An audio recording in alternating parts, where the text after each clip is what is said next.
ఉంటుంది. ఏ ఆకు అసలు అంత మందం చూడమండి. అవును అవును. ఏ ఆకులు అంత నీరు చూడం అసలు. ఇట్లా నొక్కితేనే నీరు కారిపోతూ ఉంటుంది. మంచి సువాసన అట్లా పేలుస్తుంటే అసలు వదల బుద్ధి కాదే కదా. అవును. ఆ వామాకుల్లో అనేక ఔషధ గుణాలు ఉన్నాయి. ఎంతోమంది అసలు ఎన్ని దేశాల వారు పరిశోధనలు చేశారో ఏ ఏ లాభాలు వస్తాయని ఒక్కొక్కటి ఒక్కొక్క దేశం వారు చేసింది ఈరోజు చెప్పబోతున్నాం అనమాట. ఓకే.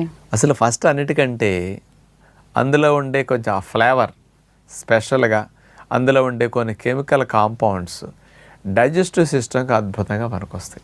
అందుకని ఆకలిని పెంచడానికి, అరుగుదల బాగా చేయటానికి, ఎంజైమ్స్ ఉత్పత్తిని కాస్త బాగా ఇంప్రూవ్ చేయటానికి ఇది బాగా పనికొస్తుందని నిరూపించడం జరిగింది. ఇక ముఖ్యంగా ఇందులో ఉండే యాంటీ ఆక్సిడెంట్స్ ముఖ్యంగా థైమాలు, కేర్వకాలు అనేవి ఎక్కువ మోతాదులో ఉంటాయట. ఈ రెండు ఏం చేస్తాయంటే ఇవి ప్రధానంగా బ్యాక్టీరియాలని, ఫంగస్ క్రిములని బాగా చంపేస్తాయట.